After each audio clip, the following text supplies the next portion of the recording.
Okay, mugaba mutsabaagala balungi abeekumira kusinga page 246 mbaniriza tunazze olunaku olwaleero.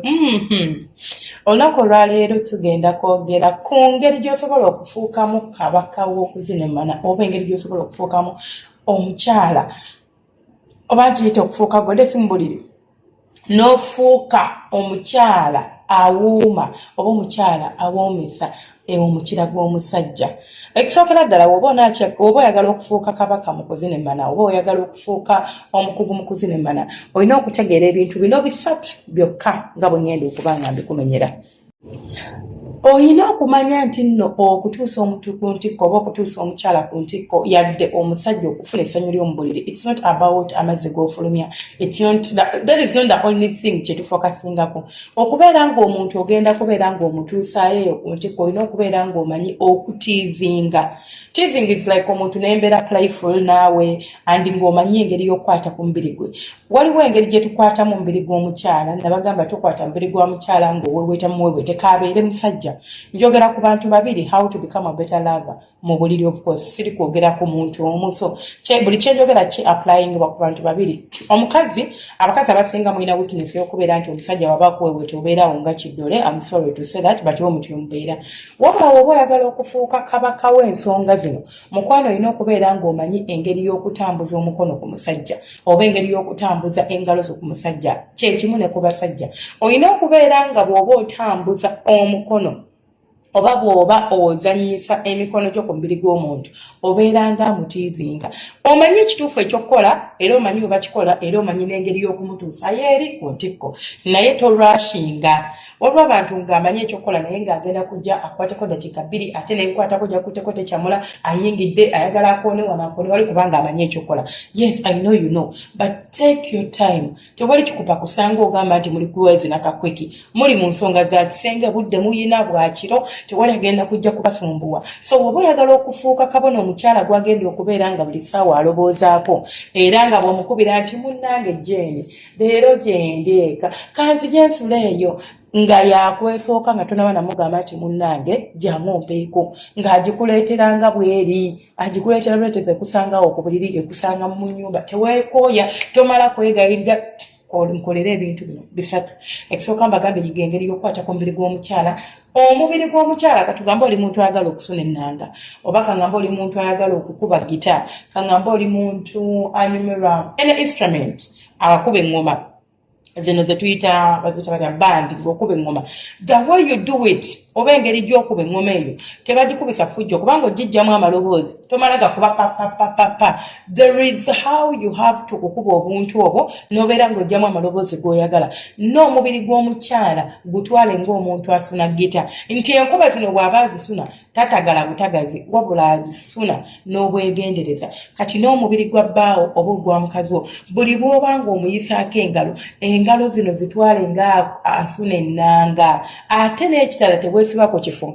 Ekizibu kye nnina ku bantu nti bw'otegeera nti omwami wange ayagala nnyo muyonka ku bubeere anyumira nnyo zannyisa obubeere bwe omwami wange anyumira nnyo muyonka ku kuti wano omwami wange anyumira nnyo munywegera onywegera omuntu n'obeera too much ate ne yeetamwa teweesibako kintu kikole nga mutiizinga muyimise muleke mwaka kwata wayagala okwate naye ate teweesibaawo kubeera ng'ate otuuka n'okimutamya. Ekyo kigenda kufuula omukugu mu kintu ky'okola. Just because otegedde kyenjagala tekitegeeza nti nekyo kigenda okuba nga nkola ki nga njagala. Akakodyo namba 2 kosobola okuyitamu maidi. Buli omubeera nga mwezina oba ng'ozina emmana njagala onkolereyo ekintu kimu. Gezaako okubeera present mu buli mbeera gye muyitamu. Every process step by step buli step gye mutuukako kubanga okwezino it's a process and tukigenda step by step. Mutandikira mu kweweweeta kwebulira obugambo obulungi n'otandika okubeera ng'oyima ne mugenda mu kuyingiza omukira ne mukyusa bo styles and everything. Abasajja abamu kubanga mulina ekizibu ky'okubeera nga tolina maanyi ga kisajja which is understandable mugezaako okukozesa akakodo ke bayita distraction like ojja ova mu kifo muno mwoli oba omukazi obeera ng'atamulaba gwe n'otandika creating awo bibyo n'obeera ng'osobola omuzina akapaalo. Naye ne bw'oba olina ekizibu ekyo sometimes mulina okufokasingako focus naddala gwe ng'olina amaanyi go teweetaaga buno bukodyo then tewali nsonga lwaki ate oyagala ogizina ogifiireko nedda my dear. Focasinga ku muntu wo engalo engeri gy'oziisa ku mubiri gwe kiteeke ne mu mutwe gwo beera present, beerawo mu kifo ekyo. Awo kigenda kuyambako okuba ng'oconnectinga n'omukyalo ono oba ng'oconnectinga n'omusajja. Bw'oba osobola oconnectinga n'omusajja at emotional level nga muli mu kwepimpina, my dear, okwo okwepimpina kwe kugenda okubeera okukyasinze mu bulamu bw'oyo omuntu. Nti ne bw'aba yeebase n'abasajja 2, 5, 6 gw'ojja musigala mu birowoozo kubanga wataapinze mu bwongo bwe. Kati ne bw'aba afunye omuntu omulala yenna nga alina kyamukola, omuntu amuggira mu mutwe ye ggwe. So mugezeeko, and the only way you can tap mu mwongo bw'omuntu oba nga mwepimpina kwe kubeera nga ostaying oli focused ku mubiri gwe ne mu birowoozo byo, and keep eye contact. Tewali nsonga lwaki muzimiriza amaaso nga mwezina oli bakuweeweta otunuli. Always try okubeera ng'otunula mu maaso ga mwami wo oba mu maaso ga mukyala wo. Kiina engeri gikyongera obwagazi. Simanyi haawo Katonda bwe yatukola naye munnange. Olaba ne bw'otuula butuuzi na muntu ng'omutuddeko wano bw'oti like beside you, try it and tell me.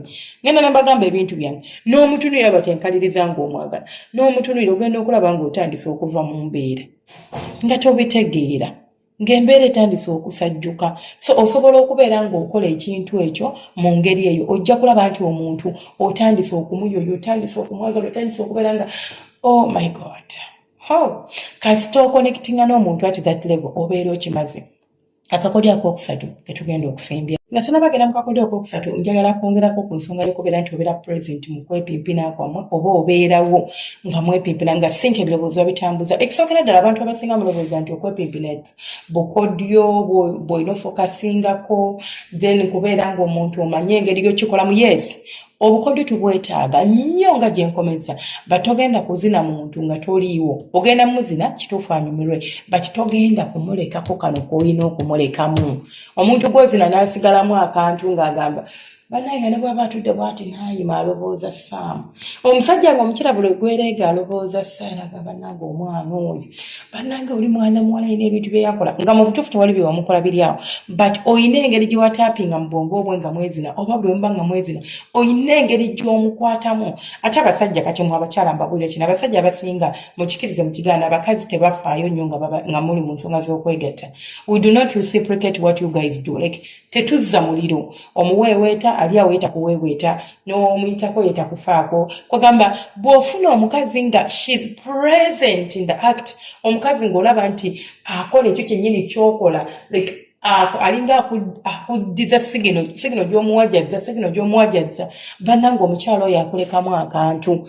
Namba 3, akakodyo akalalera akasembe katusobola okukozesa kwe kubeera nga onyumirwa, like sinti no you are focusing about omuntu oli gw'oli naye mu kikolwa oba mwami wo oba mukyala wo no, wabula naawe ng'omuntu weenyumira, you enjoy yourself.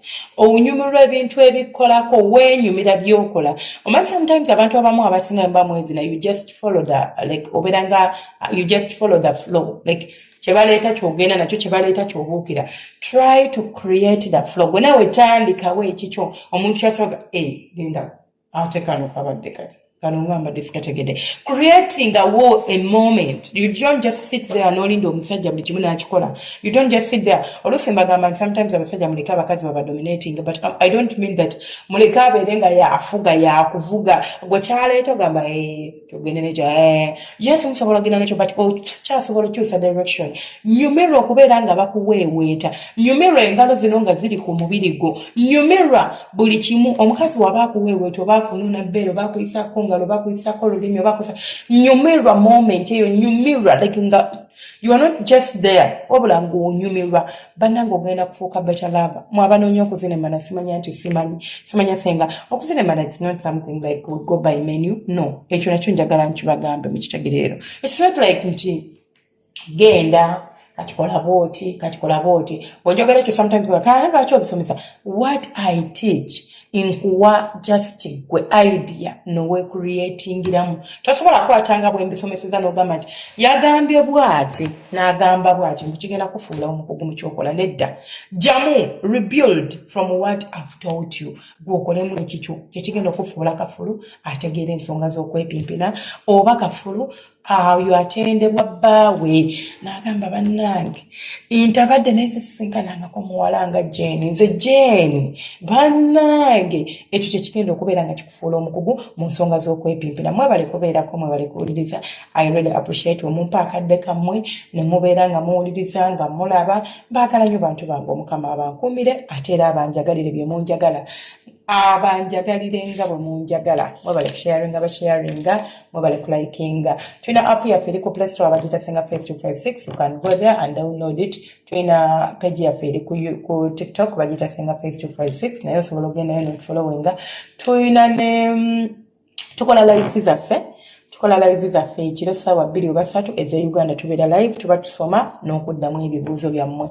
I do these lives just to connect with you guys. So baagala nnyo mubeere bulungi, Omukama abankuumire once again.